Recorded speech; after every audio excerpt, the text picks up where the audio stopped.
What if you could learn English, not just with more effort, but with more intelligence? Feel familiar? Spending hours on vocabulary lists and grammar drills, only to forget them a week later. This chaotic approach is why you study hard but don't see fluent results. The secret isn't more time, it's a better strategy. Harvard students master this.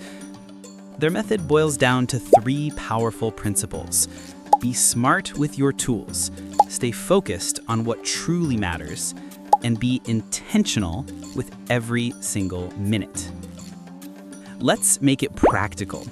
Instead of memorizing ubiquitous, use it like a Harvard student. Notice it's ubiquitous in the tech news you read, the coffee shops you see, the conversations you hear. Then immediately create 3 unique sentences. This intentional act connects the word to the real world, moving it from your short-term memory into your active vocabulary forever. So remember this, you don't need the university. You need the method of being smart, focused, and intentional. Ready to transform how you learn and finally speak English with confidence? Subscribe for more ways to learn smarter